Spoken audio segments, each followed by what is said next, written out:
Thank you. All right. Thank you, everyone. Thank you so much for joining in this session. My name is Obioma Levi Johnson. Can everyone hear me clearly? Awesome. Good. Great. And I'm a certified leadership coach, speaker, and trainer with the Maxwell leadership team. I've spent about 15 years in the oil and gas industry, 7 different roles as an engineer, as a manager, as well as a consultant. In my spare time, I work a lot with organizations that empower women and underrepresented youth to go into STEM fields, and also just to be people of value who add value to the society. So I'm very excited to speak with you today on how you can become an influential leader in STEM.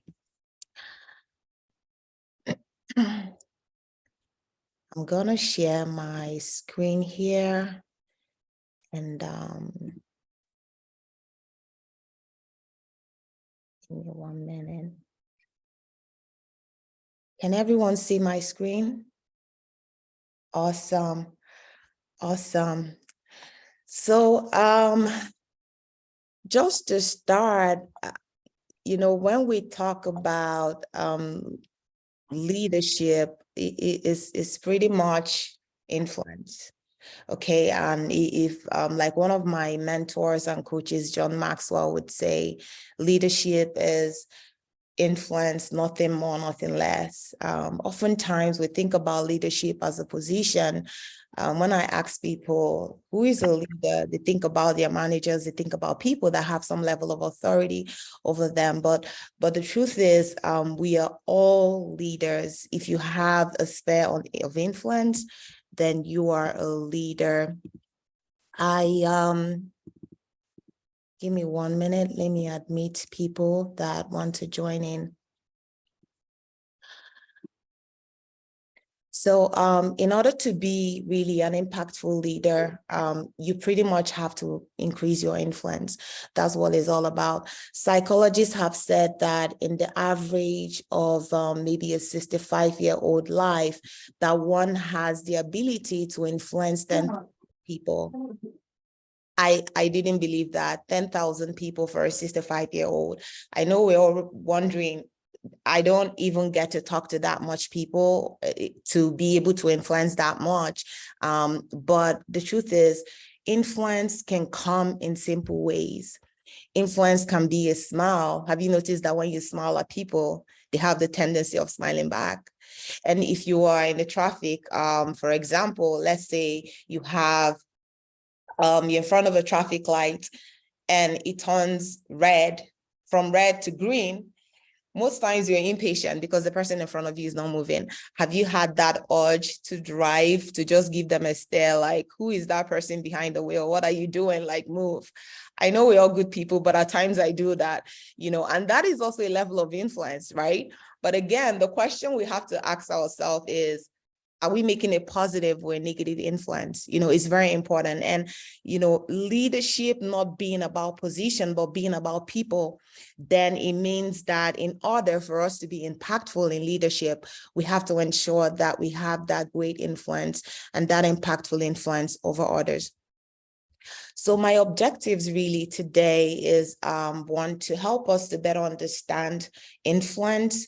How can we use influence to get people to be on our team? How can we use it to empower the people on our team? How can we use it to encourage them, to push them to be better than they are? And how can we also increase it? Because it's one thing to have that influence, but again, we want to be able to increase the influence that we have of the people around us to ensure that not only are we influencing leaders, but we're raising people to also be leaders, because that's what helps that, more like a dynamo effect. You start something and you have people that can reproduce it. And when we're growing up, for those of us that, I don't know our age bracket, but we often hear our parents say, don't hang out with those people, stay away from certain people because they're bad influence, or don't go to certain places because of the problems that you probably get into if you go to those places, but no matter how you look at it, if you think about the people that have really influenced your life, if you take a minute to think about who has really influenced my life, those are the people that are the leaders in our lives. For me, I know people that made me to go into the science field when I was a young person, leaving high school into college. And even in our workplaces, if you think about that, I'm sure some people are thinking of maybe their mom, some people are thinking about a friend, some people are thinking about an elder sister. Those are the people really that influence us. Those are the people that are the leaders. And that is what we're all meant to be positioned to do. Now, we have young girls that are looking up to us in area of STEM. We also have peers. We have leaders that we can influence. The question is, how do we expand that sphere of influence? And that is what I'm hoping that after today, that you can have at least one or two practical tools that you can apply today that can help you to be that person of influence. I want you to really have a picture in your mind. I don't know if you have a paper, but if you draw a circle, and you have a little dot in the middle of that circle. Now you have your coordinates, you have your north, you have your south, you have your east, you have your west. The little dot in the middle represents you, and that is where leadership will start. I often people say, I'm trying to lead people, but they are not doing this. I want to get them to do a certain thing, but they are going in different direction. Can you follow yourself? That's really one question to think about. If you were not you, would you follow you? And that is where leadership starts. Before we can make that influence, we really need to invest in ourselves to be able to invest in others. So the little dot in the middle really represents you. And that is where it starts, self-leadership. So in order to be an influential leader, you start from yourself. Now, think about drawing a line from that center down south. That is what I call positional leadership. Now, those are people that follow you pretty much because they don't have any choice. Think about maybe kids in a classroom. Think about young children following their mom, for example. Now, I call it the lowest form of leadership, not because it's not important, but because the people that you are leading really do not have any choice but to follow you. Now, draw a line from the east to the west. Those are your peers. Now, within our sphere of influence, we have colleagues, we have friends, we have classmates, we have people that are on that plane with us. Now, is a higher level of leadership because now they really do not need to follow us, but they make that decision too. And this brings me to the highest point, which is up north.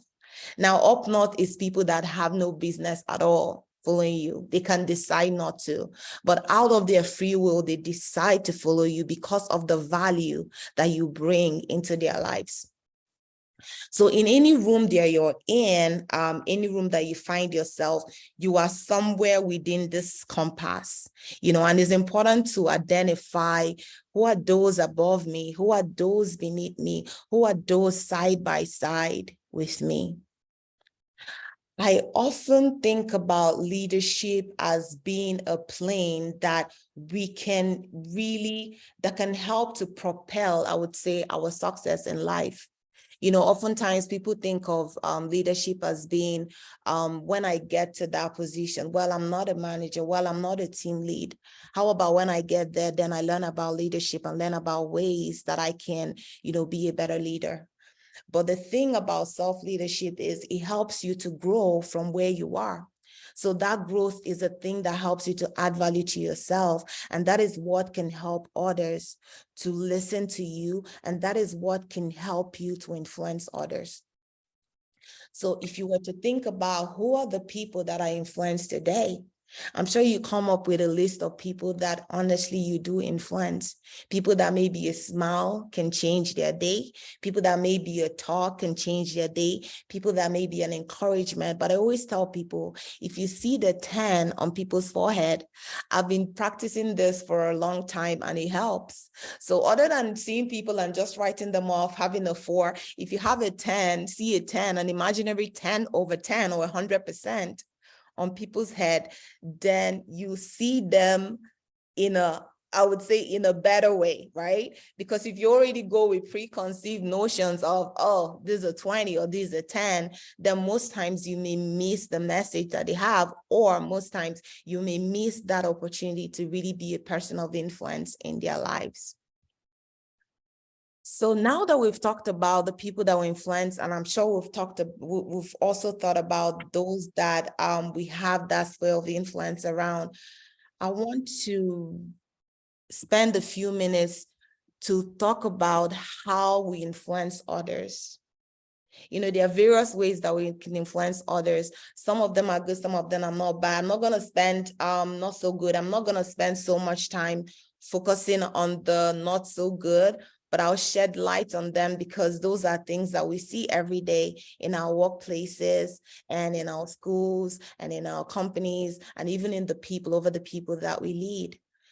Do we lead or do we try to influence others through manipulation? You know, do we try to manipulate others through positional? You know, without trust, really, any attempts to influence others is manipulation. So when people feel that they cannot trust you, if you're trying to influence them, then it can be seen as manipulation. Some people lead or try to influence others by being positional. Think about a duck with the ducklings in a row, you know, duck in a row. Okay, I'm here and everyone has the lineup behind me. Some people want to influence others that way. Now we also have exchange. Okay, I'm going to help you. I'm going to empower you. I'm going to give you this, but it's in exchange for something else. There are people really in our world that want to influence others that way. Persuasion is also another way. I'm not going to spend so much time on this, but I want to spend time on intimidation. And intimidation really is pretty much my way or the highway. We have people that are in positions of leadership and they believe it has to be my own way. I know what is best. It doesn't have to go any other way, but the way that I have said that is going to be. Now, what is the danger of that? The danger is it decreases the creativity you can have on your team. Think about having a team that is full of diverse people with different backgrounds and experiences.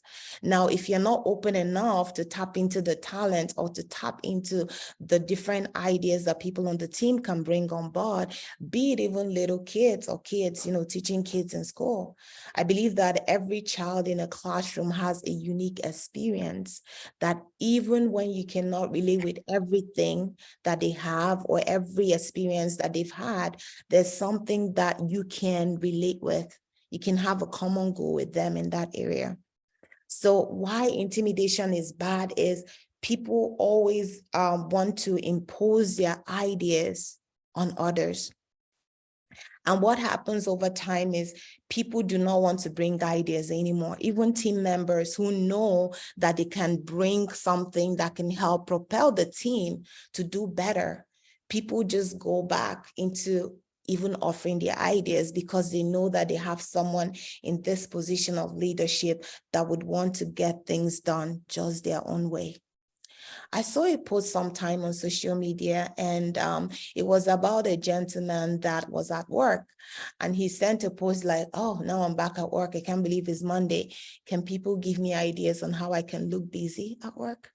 And people, it was a whole trend. People were making comments of, you know, unplug your computer, act like you're talking to someone. People were offering ideas. And this is the risk of, you know, the running an organization or trying to influence people with intimidation. Because what happens, you get people that feel the opinion does not matter. And over time, they really do not want to attempt. Over time, they just want to clock in at work and clock out without really thinking about creative ways that can help to propel the organization forward. So In all this, I want to say that if you really want to influence people in a good way, you have to ensure that there's respect there. Honestly, people are more likely to follow you and be loyal when you can demonstrate, not just saying. We have a lot of people that say, oh, we're going to do this. This is a plan to help the employees. This is a plan to help the students. It's all talk, but oftentimes no action. I know that there may be certain things that I'm saying today that you have heard before, but you know, the gap, the biggest gap that we have in life is between what we have heard and what we are doing. Yeah, I've heard it before, I know it, but other than thinking of, oh, I've heard that before, how about what are the ways that I can do better? What are the ways that I can implement these things that I'm hearing today? People want people that can demonstrate that they care about them. And this is where most leaders miss it, because oftentimes it's all about the work. They do not care about the people that they're trying to lead. Think about a teacher in a classroom. If the students that you do not care, they oftentimes disconnect. I do work with a lot of young people, and I can tell you that one of the major things that I work on is ensuring that they know that I care about them. There's a popular saying by John Maxwell. He says, people do not care what you know till they know what you care. So oftentimes people know that, oh, I'm the smartest person in this room. Guess what? I know all of this. But oftentimes, if they feel that you do not care, they do not bring their best selves to work. They do not bring their best selves to help you support your vision. And oftentimes, even when we try to motivate and influence the younger ones, we need to show them that we care. Another thing they want to know is, can you help me? Especially in this day and age where we have a lot of information, people can go on the internet and look up them, but people want to know that you can genuinely help them. There's a lot of need in the world, and I can tell you that even among the students or maybe people that you work with, there are people that genuinely need help. And they gravitate towards you if they know that you have solutions that can help them. You have solutions that can help them get from point A to point B. Now, this is one that I find really important. People want to know, can they trust you? You know, you can't really talk about influence without talking about trust. You know, it's not really something you just decide or something you just dictate. You have to build it over time. And it takes patience. It takes being authentic. People have to know they're authentic. Then they know that they can trust you. What are those common interests? What are those shared interests that we have? What are those ways that we're working together to ensure that we're meeting the goals of the team, or that I'm helping you to be a better person? The trust has to be there before we can even make any sort of progress in those areas. So now, when do you influence others? You know, oftentimes we may think of a time when you have everyone in front of you having your attention, then I can influence them. Not necessarily. You know, a leader that is sensitive looks for little opportunities to influence. They're teachable moments.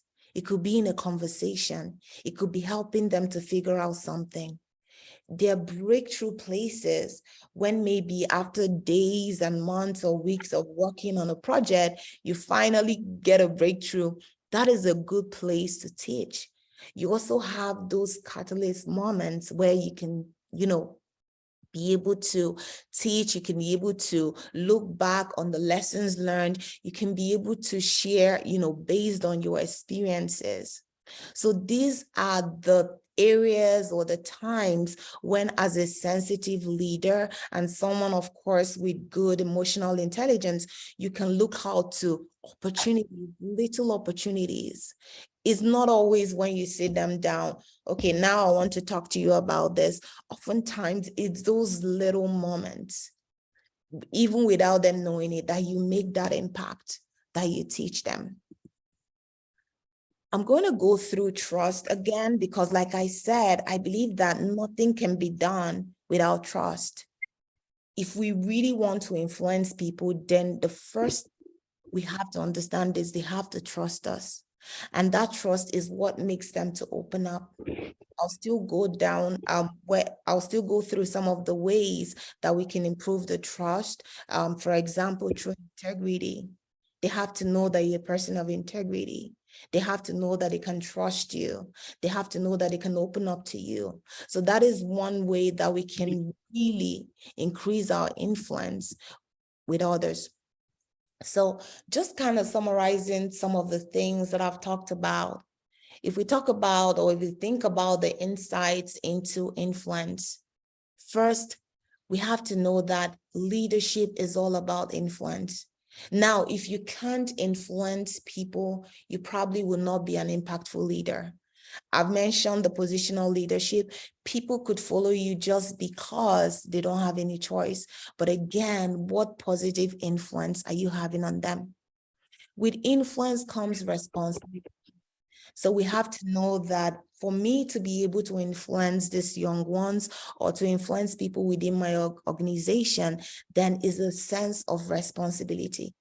It's actually a privilege to be able to mold and shape, and be able to just change the mindset of people by the sort of leadership that I bring to the table. And our influence can grow.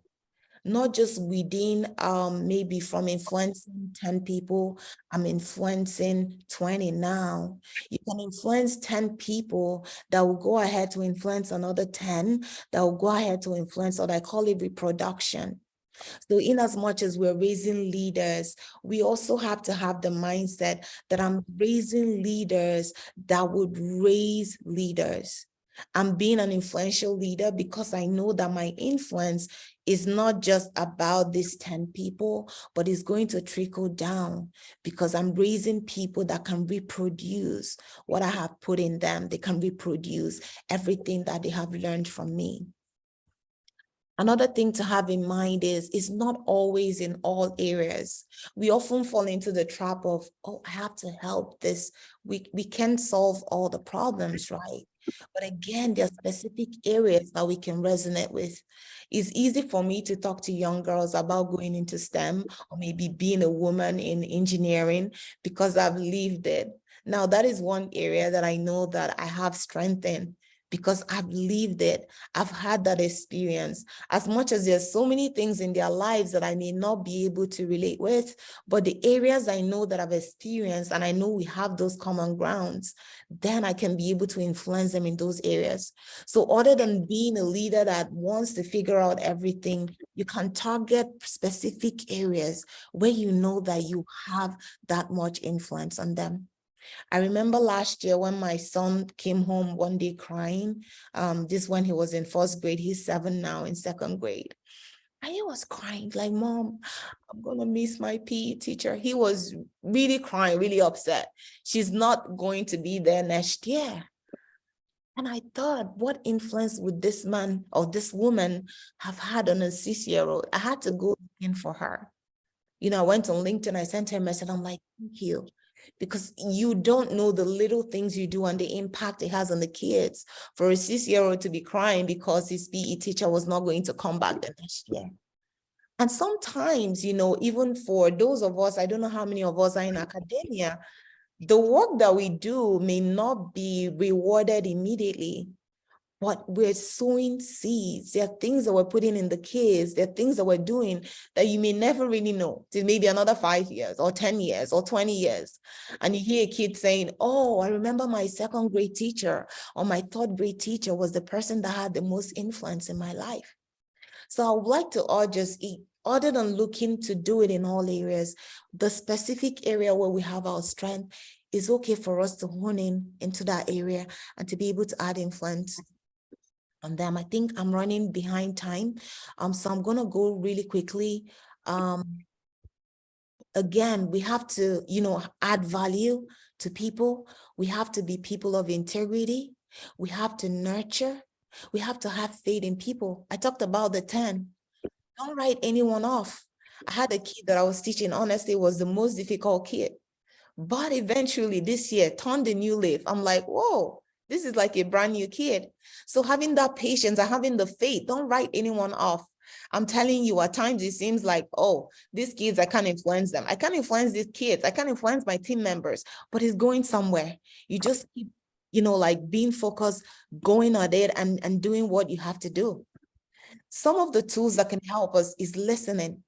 Look at the speaker, ask questions, don't interrupt, don't change the subject. When kids bring your attention, show that you were responsive, show that you were listening, try to understand, try to grow yourself, enlarge yourself. Because if you enlarge yourself, then you can enlarge them, right? And you can enlarge the organization that you find yourself in. Help them to navigate. At times there are roads that people are trying to walk that we have walked. Then it's our role to help them to navigate. How do you go from point A to point B? Share your experiences, connect with them, find, even if it's just one thing that you share in common with them, that would be a way to grow that bond. That would be a way to connect. Then now empower them, give them tools that can help them, let them know that they can do it. These are things that help. These are things that can help us to increase our influence. I wanted to share this. I talked about reproduction. 80% of, when I saw this, I was amazed. 80% of leaders attract followers. Now, we're not raising followers, like I said. We're raising leaders. We want to reproduce leaders. 10% attract leaders, but only 5% reproduce. So that is what we're targeting, to be the 5%. As I influence, as I learn all the skills, as I apply them, I attract leaders, and I'm also able to reproduce leaders. Remember, it's all about the people. It's really all about the people. Is integrity with people, is nurturing them, not a position, is having the faith that you can do it, is listening to them to really hear where they're coming from, is understanding them. What are those weaknesses? What are those strengths? Is enlarging them, is navigating when they don't know how to really get from one point to the other. Is connection, That's what builds the trust, is empowering them. You can do it. These are the things I know can help you do it. And again, is reproduction. I'm hoping that at least we have one or two things that we have picked today that can help us, every day I know we probably have heard this before, but it's something that has helped me. What have I done today? What went good? What went bad? What can I do better? Within 1 week, I did this, and it's amazing the difference that it made. So I want to just encourage us to be able to, hold the fort, keep encouraging, keep enlarging, keep growing. And that is one way that one of the ways that we can really have the great influence on the people that we work with, and our kids, and our students, and even our co-workers. If you have any questions, you can put it in the chat. And I think we're so behind time now. I'm so sorry for running over time. But if you have any questions, feel free to share. And I'm here for a few minutes. Thank you.